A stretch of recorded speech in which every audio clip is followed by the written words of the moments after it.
नमस्कार, मैं आनंद। एक नए वीडियो में आप सभी का स्वागत है। एक राजा के बारे में आज हम पढ़ने जा रहे हैं। मध्यकालीन भारत में एक शासक हुए, नाम उनका बलबन था।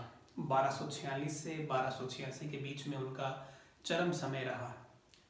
मैं अगर कहूँ तो कुछ चुनिंदा शासक मध्यकालीन भारत के जो अपने बलबूते पर राजा बने, उनमें से प्रथम अगर सबसे पहले कोई आता है तो वो बलबन थे।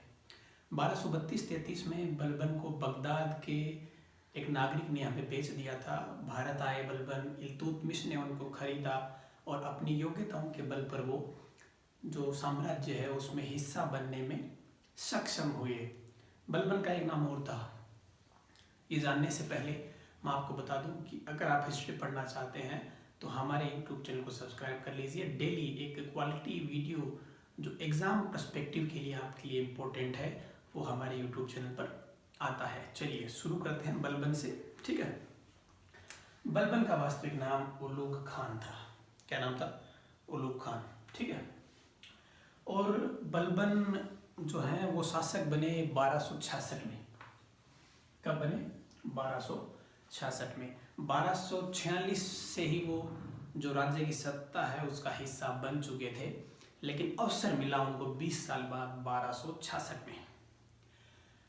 राजनीतिक रूप से एक बेहद सशक्त व्यक्ति बलबन थे। सबसे पहले धीरे धीरे करके बिना कोई जल्दबाजी किए वो मीर हजीब से नायब तक पहुँचे। नायब के पद से उन्हें जो कॉर्प ऑफ 40 चहलगानी थी उनके विरोध में हटा भी दिया गया, लेकिन फिर अपने बलबूते पर वापस आए, अपने सारे विरोधियों को ख़त्म किया और शासक बने 1266 में। ठीक है, 1266 में शासक तो बन गए। शासक बनने के बाद में एक प्रमुख समस्या थी। जो दिल्ली के आसपास का एरिया था वहाँ पे लुटेरे काफ़ी ज़्यादा थे। लुटेरे काफ़ी ज़्यादा होने से की वजह क्या थी कि चारों तरफ जंगल थे। अब निश्चित बात है कि जंगल होंगे तो जंगलों में जो लोग रहते हैं उनसे वही अच्छी तरीके से वाकिफ़ होंगे। उससे क्या हुआ कि सड़कें असुरक्षित हो गई, ट्रेडिंग करने में, व्यापार करने में मुसीबतें खड़ी होने लगी। तो राजा बनने की 1266 के 2 सालों के भीतर बलबन ने दिल्ली के आसपास के जो इलाके थे वहाँ से जंगलों को कटवा दिया और जो इलाका था उसको चोरी चकारी से मुक्त किया। ठीक है, बलबन एक नीति का पालन करते थे। मध्यकालीन इतिहासकारों ने इसे ब्लड एंड आयरन पॉलिसी बताया है। ठीक है, ब्लड एंड आयरन पॉलिसी का मतलब तलवार से अंत किया जाए। कोई समस्या अगर ऐसे नहीं खत्म होती तो मार काट करके उसका खात्मा किया जाए, लेकिन समस्या रहनी नहीं चाहिए। बलबन का यही मानना था।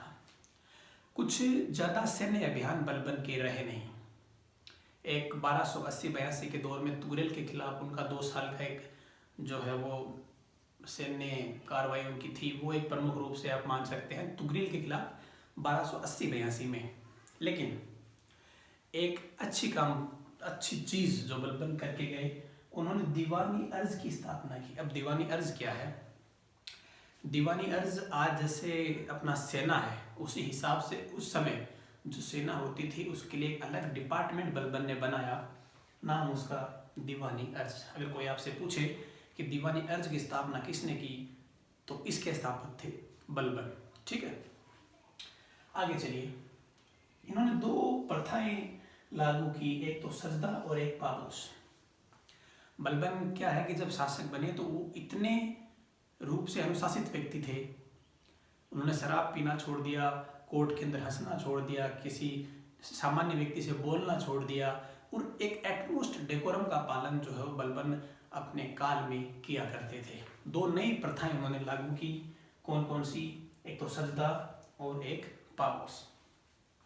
एक पर्शियन फेस्टिवल है नवरोज। ठीक है, याद रखिएगा, पर्शियन फेस्टिवल है नवरोज। इसकी शुरुआत किसी ने शासक ने भारत में की तो वो शासक थे बलबन। अब सजदा क्या होता है? सजदा होता है जब हम झुककर सलाम करते हैं किसी को तो वो सजदा होता है। ठीक है, पाबूस क्या होता है कि राजा को जो है अगर हमें सम्मान देना है तो उसके पैरों को चूम के जो सम्मान दिया जाता ताकि आपको सबॉर्डिनेट फील हो। तो ये काम, दोनों प्रथाएं जो है ये बलबन की थी। इन्होंने जीले इलाही की जो कंसेप्ट है उसको इंट्रोड्यूस किया।